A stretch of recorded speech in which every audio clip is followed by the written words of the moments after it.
The Kashmir files. I am sure आपने अब तक ये फिल्म देख ली होगी, और नहीं देखी होगी तो एटलीस्ट इसके बारे में सुन रखा होगा। इस फिल्म में चिन्मय मांडलेकर एक टेररिस्ट का रोल प्ले करते हैं जो कि रियल लाइफ कैरेक्टर्स पे बेस्ड है, दो असली टेररिस्ट पे, अहमद फारूकदार एके बिट्टा कराटे एंड यासिन मलिक। ये दोनों ही JKLF के लीडर्स है। JKLF मतलब जम्मू कश्मीर लिबरेशन फ्रंट।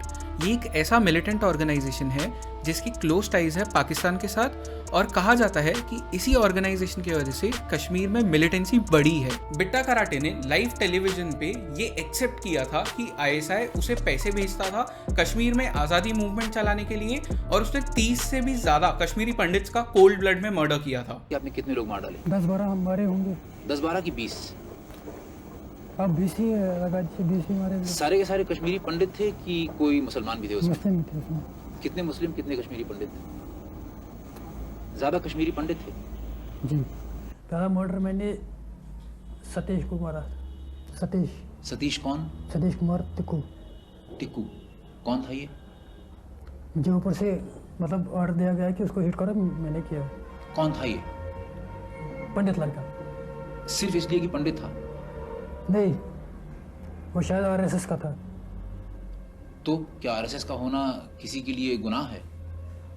यानी अगर कोई आदमी RSS का मेंबर हो तो आप उसे जान से मार डालेंगे? मैंने कहा ना, मुझे ऊपर से इंस्ट्रक्शन मिलता था कि फलानी को मारो। अगर मेरी जगह किसी और को मिल जाता कि फलानी को मारो, उसको मारना था।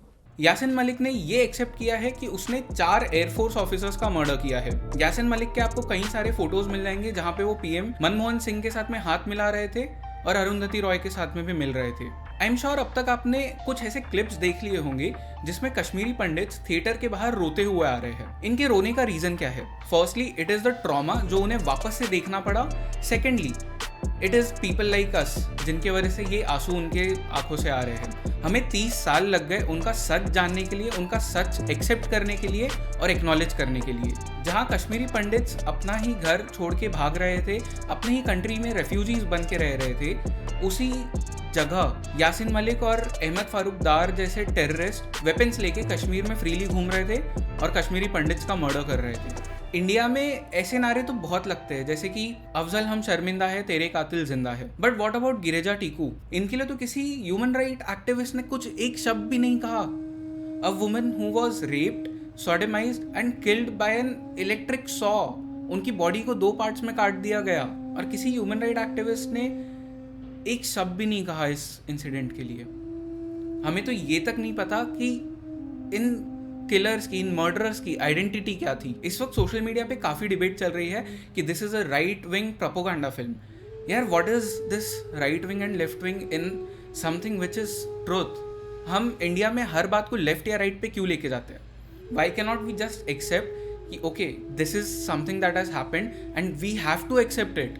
बिकॉज जब तक हम इस चीज़ को एक्सेप्ट नहीं करेंगे, कश्मीरी पंडित्स कभी जी नहीं पाएंगे। They won't be able to live, because जब तक हम उनके साथ में जो हुआ उसे छुपाते रहेंगे, उसे एक्नॉलेज नहीं करते रहेंगे, ये उन साथ में सबसे बड़ी ज्यादती होगी। At the end of the day I just have one question for you all, what is justice really then?